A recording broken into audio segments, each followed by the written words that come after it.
बेकार का पश्चाताप उसे कहते हैं जब इंसान सोचता है कि जो हुआ वो नहीं होना चाहिए था। कोई तरकीब लगा ली होती, या फिर कोई उपाय सूझ गया होता, किसी से थोड़ी सलाह ले ली होती, या फिर खुद की ही सूझबूझ इस्तेमाल की होती, तो आज ये गलती नहीं होती।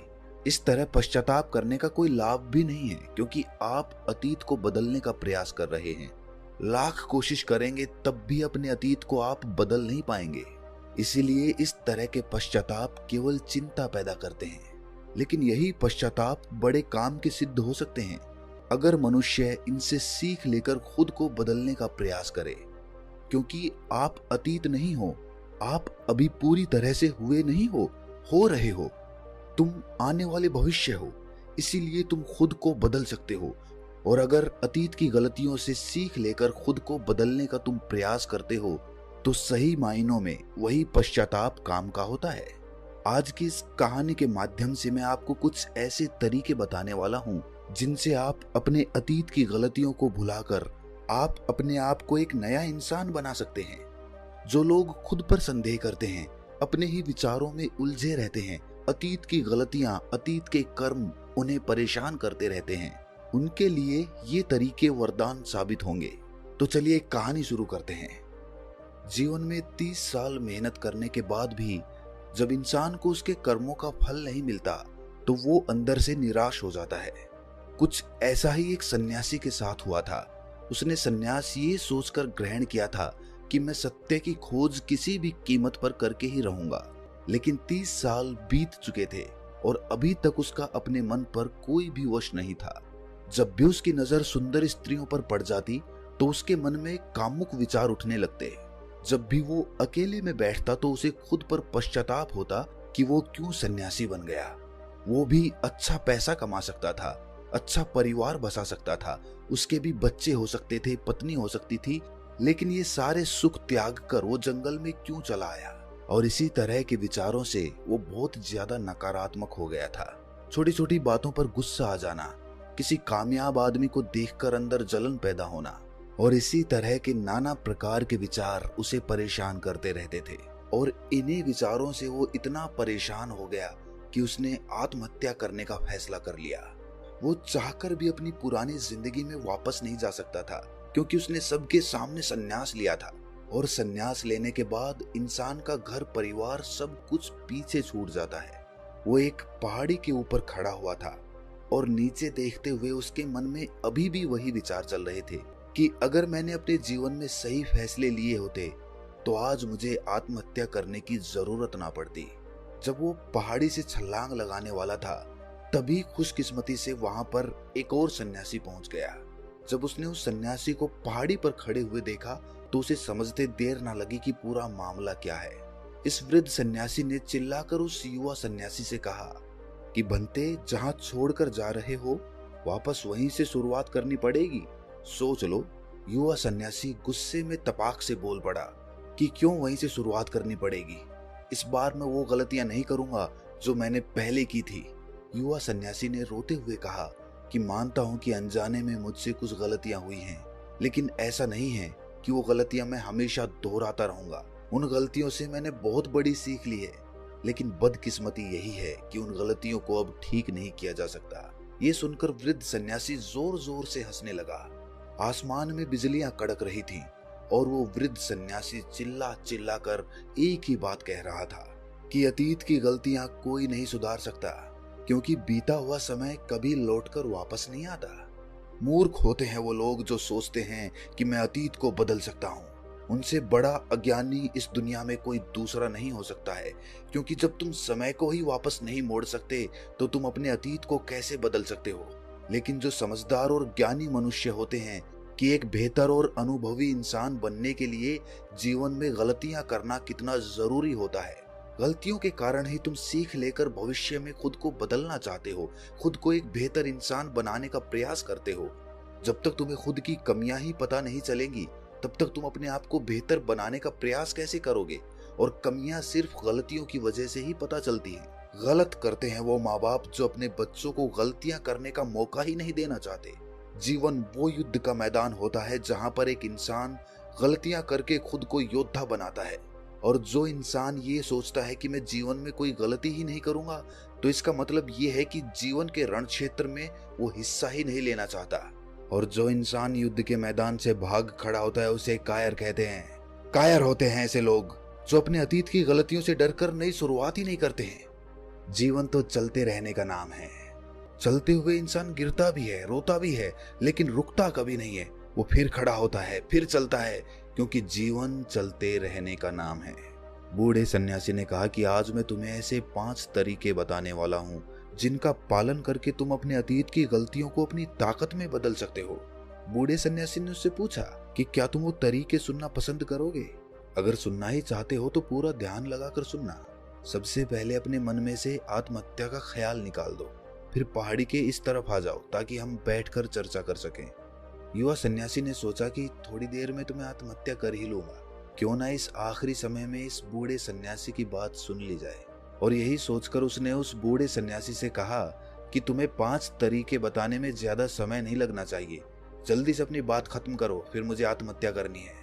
बूढ़े सन्यासी ने ज्यादा समय न लेते हुए सबसे पहला तरीका बताना शुरू किया। उन्होंने कहा कि सबसे पहले ये जानो कि अतीत में जो भी गलती हुई है वो किसके कारण हुई है, उसके पीछे क्या कारण था। कोई भी गलती करने के पीछे कुछ मुख्य कारण होते हैं, तुम्हें वो कारण पहचानने होंगे। वो कारण या तो कोई मजबूरी हो सकती है, या कोई इंसान हो सकता है जिसकी वजह से तुमने ये गलती की, या इसके पीछे तुम्हारा कोई अपना स्वार्थ भी हो सकता है। तुम्हें वो कारण पहचानना है। अगर किसी से धोखा मिला तो क्यों मिला? क्योंकि शायद आपने ज्यादा विश्वास कर लिया होगा। एक बार अगर वो कारण पकड़ में आ जाए तो आपको पता चल जाएगा कि आपकी कमी क्या है, आपकी कमजोरी क्या है। और एक बार अगर किसी गलती के पीछे की वजह समझ में आ जाए तो वो गलती सुधारी भी जा सकती है, भविष्य में दोबारा घटित होने से रोकी जा सकती है। बूढ़े सन्यासी ने बड़ी ज्ञान की बात बताई। उन्होंने कहा कि गलतियां हमें दुख नहीं देती हैं। दुख हमें तब होता है जब हम अपनी गलतियों को बार बार दोहराते हैं, जब हमें ये लगने लग जाता है कि हम शायद अपनी गलतियों को सुधार नहीं पाएंगे, शायद हमारे अंदर उतना आत्मबल नहीं है कि हम अपनी गलतियों से सीख लेकर उन्हें सुधार सकें। जब हमें खुद पर इस बात को लेकर संदेह होने लगता है तब हमें पीड़ा होती है। अगर एक बार गलती करके उससे सीख ले ली जाए तो विश्वास करो जीवन में कोई दुख नहीं रहेगा। इसके लिए हमें उस गलती के पीछे की वजह पता होना बहुत आवश्यक है। जब खाली बैठकर चिंतन करोगे तो इतना कठिन नहीं है ये ढूंढना। और एक बार अगर उस गलती के पीछे की वजह समझ में आ जाए तो फिर ये दूसरा तरीका काम आता है।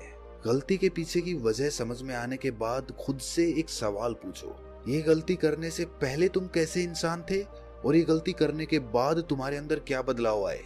क्या तुमने अपनी गलती से सीख ली तो क्या सीख ली और अपने बारे में नया क्या जाना?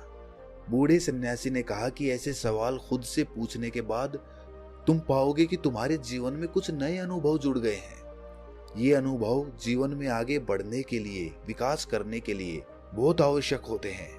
कुछ लोगों को धोखा मिलता है तो उन्हें लगता है कि उनकी इसमें क्या गलती थी, उन्हें धोखा क्यों मिला। लेकिन आपको धोखा आपकी संवेदनशीलता के कारण ही मिलता है। आप ज्यादा संवेदनशील हैं, दूसरों की भावनाओं को ज्यादा समझते हैं, इसीलिए उन पर विश्वास कर लेते हैं और आपको धोखा मिलता है। तो इसमें आपकी संवेदनशीलता ही आपके धोखे का कारण बनती है और यही आपकी गलती है। और अब आपको अपनी गलती की वजह भी पता चल गई है, तो ये वजह समझ में आने के बाद आपको अपने बारे में नया जानने को मिला कि आप ज्यादा संवेदनशील हैं, इसीलिए आपको धोखे मिलते हैं। अगर एक बार आपने अपने बारे में निरीक्षण करना शुरू कर दिया तो आपको अपने बारे में बहुत सी अद्भुत बातें भी पता चलती जाएंगी।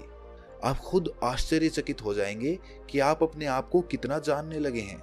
इसीलिए खुद का निरीक्षण करना बहुत आवश्यक होता है। और तीसरे तरीके से हम खुद से संकल्प करते हैं, दृढ़ संकल्प लेते हैं कि हम भविष्य में कभी भी ये गलती नहीं दोहराएंगे। कोई नई गलती कर लेंगे, कोई नई सीख मिलेगी, लेकिन ये गलती दोबारा कभी नहीं दोहराएंगे। बूढ़े सन्यासी ने बताया कि 3 तरह के लोग होते हैं। एक वो जो दूसरों की गलतियों से सीखते हैं, दूसरे वो जो खुद गलती करते हैं तब सीखते हैं, और तीसरे वो जो गलतियां करते रहते हैं लेकिन कभी सीख नहीं लेते। नदी का मतलब तभी निकलता है जब वो अलग अलग जगह से होकर गुजरती है। अगर वो एक जगह पर ठहर जाएगी तो वो कभी नदी नहीं कहलाएगी। इसी प्रकार जीवन भी नई गलतियां करने के लिए बना है। इसीलिए जो गलती तुमने एक बार कर दी तो उसके बाद खुद से दृढ़ संकल्प ले लो कि कोई नई गलती होगी तो ठीक, वरना ये गलती जीवन में कभी नहीं दोहराऊंगा। तभी आप जीवन के प्रति बुद्धिमान हो सकते हैं, बुद्धिमानी से भरा जीवन जी सकते हैं, वरना तो एक जानवर के जीवन में और तुम्हारे जीवन में कोई फर्क नहीं रहेगा। चौथा तरीका बताते हुए सन्यासी ने कहा कि कई बार हमें अपनी गलतियों का पहले ही एहसास हो जाता है। गलती होने से पहले ही हमें पता चल जाता है कि हमसे गलती होने वाली है। इसीलिए अगर गलती होने से पहले आपको एहसास हो रहा है तो आप बहुत खुशकिस्मत हैं और आप उस गलती को होने से रोक सकते हैं। ब्रह्मांड हमें संकेत देता है, हम सब ने महसूस भी किया होगा, लेकिन हम फिर भी उसे नजरअंदाज कर देते हैं, जिसका परिणाम हमें भविष्य में भोगना पड़ता है। धीरे धीरे जब आप अपने अतीत की गलतियों से सीखने लगते हैं तो आपका अनुभव बढ़ने लगता है, जीवन के बारे में समझ पैदा होती है, और जब समझ पैदा होने लगती है तो गलतियों को होने से रोका जा सकता है। अपनी बुद्धिमानी का इस्तेमाल करिए, चिंतन करिए कि कोई भी काम आप कर रहे हैं उसका परिणाम क्या हो सकता है, क्या ये कोई गलती तो नहीं कहलाएगी। और इसी तरह आप जीवन के लिए परिपक्व बनते जाते हैं। यही आपका विकास है, और सभी मनुष्यों को यहाँ से होकर गुजरना ही होगा, वरना तो जीवन वहीं पर ठहर जाएगा, आगे नहीं बढ़ेगा। आगे बढ़ना है तो इस तरीके की प्रणाली अपनानी होगी। आखिरी और सबसे महत्वपूर्ण सीख, अगर तुम गलतियों से अनुभवी इंसान बन चुके हो तो अब तुम दूसरों के लिए मार्गदर्शक का काम कर सकते हो, दूसरों के लिए दीपक बनकर उन्हें रोशनी दे सकते हो। आखिरकार हम वैसे ही बन जाते हैं जैसा हम सोचते हैं, और जब आप दूसरों की सहायता करने की सोचते हैं तो आप खुद एक बेहतर इंसान बनते चले जाते हैं। फिर प्रकृति आपकी सहायता करती है, ब्रह्मांड आपको रास्ता दिखाता है, और आप जब मानव जाति का कल्याण करने के कार्य में लग जाते हैं तब वो शास्त्रों में सबसे श्रेष्ठ कार्य माना जाता है। इससे श्रेष्ठ कार्य कोई हो नहीं सकता है। जो मनुष्य समस्त जीव जंतुओं और मानव जाति के कल्याण के बारे में सोचते हैं, ऐसे लोग परमात्मा तुल्य हो जाते हैं। उनके मन में करुणा और प्रेम उत्पन्न होने लगता है, और परमात्मा करुणा और प्रेम का ही दूसरा नाम है। ये प्रवचन सुनकर वो युवा सन्यासी उस बूढ़े सन्यासी के चरणों में नतमस्तक हो गया। ऐसे निर्मल और जीवन को सार्थक बना देने वाले ज्ञान को पाकर उसकी आंखों से धन्यवाद के फलस्वरूप आंसू बहने लगे थे। अगर आपको भी आज का ज्ञान महत्वपूर्ण और कुछ अद्भुत लगा तो धन्यवाद फलस्वरूप आप भी इस चैनल को सब्सक्राइब करके नोटिफिकेशन बेल को जरूर प्रेस कर देना। तो मिलते हैं अगली कहानी में, तब तक के लिए अपना ख्याल रखें।